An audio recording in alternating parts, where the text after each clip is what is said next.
Hi guys, so I feel that over the last 10 years, in a way, I've got to know Boris Johnson. Of course, not on a personal level, but I feel that I've been monitoring him from afar.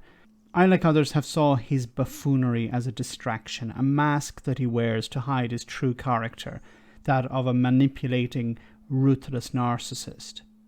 He has attempted over the last number of years, since he was catapulted into number 10, he has tried to mix his buffoonery with some strange sense of statesmanship. At times appearing almost reasonable if the video is switched off and you can only hear what he has to say.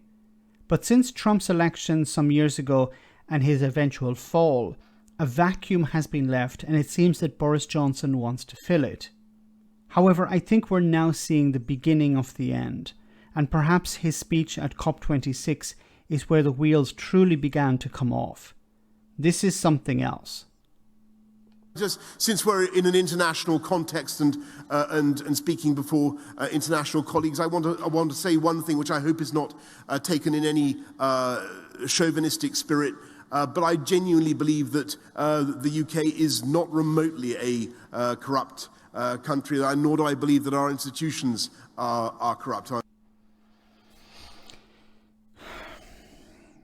Just think about it for a moment. You have the Prime Minister of the United Kingdom standing up at an international conference and saying, I don't believe that my country is corrupt. Now, I know many people say, well, what's the problem here? He's telling the truth.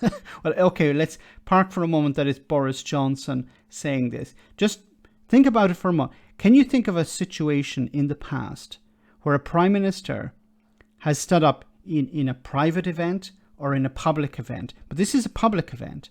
This is an international event. A Prime Minister has stood up and said, I don't believe my country is corrupt. How far have Brexiteers and Boris Johnson pulled Britain down? That you have the Prime Minister standing up at an international event saying, I don't believe my country is corrupt. I don't believe the institutions are corrupt. We're talking about corruption here. This was not vocabulary used 10 years ago. This was not vocabulary used 20 years ago.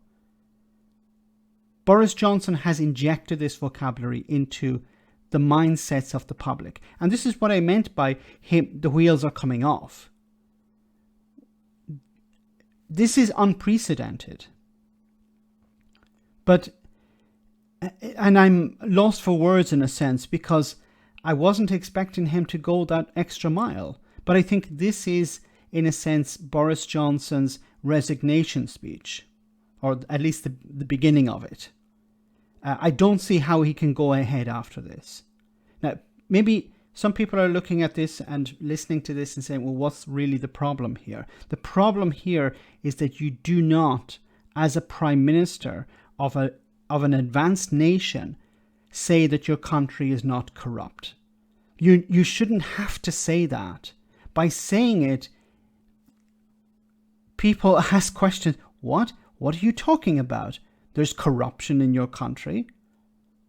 You don't hear the President of France stand up and say, look guys, there's no corruption here. We didn't hear Angela Merkel, when she was Chancellor of Germany, stand up and say, I'm sorry guys, don't worry, there's no corruption here.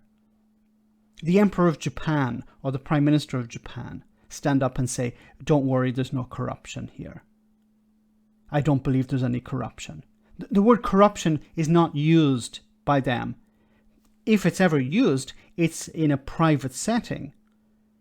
It's within the party perhaps, but not to the British public, and certainly not on the international stage. This is unbelievable.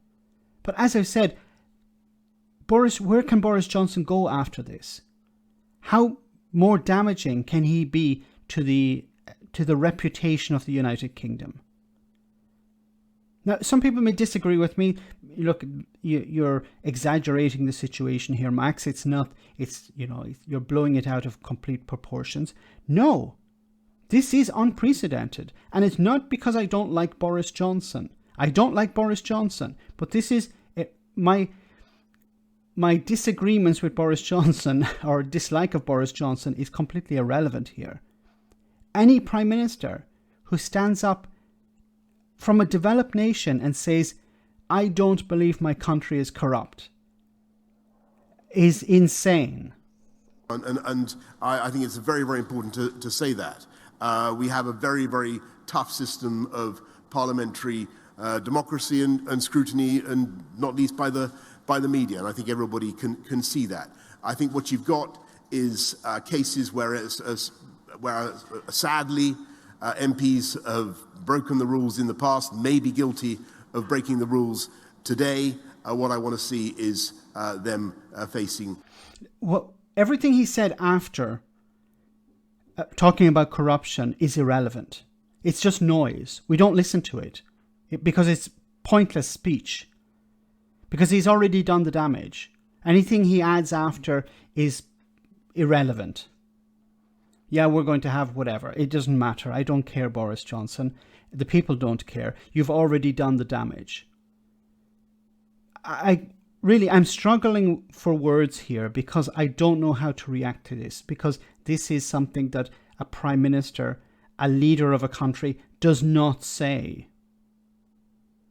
And I think this is the end of Boris Johnson as prime minister. Because where else can he go?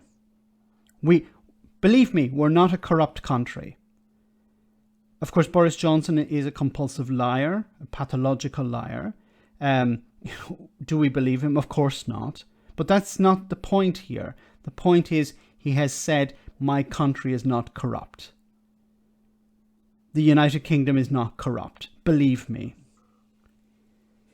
I don't know what else to say about this, guys. Let me know in the comment section, guys, what you think. As always, your comments are greatly appreciated. Thanks a lot.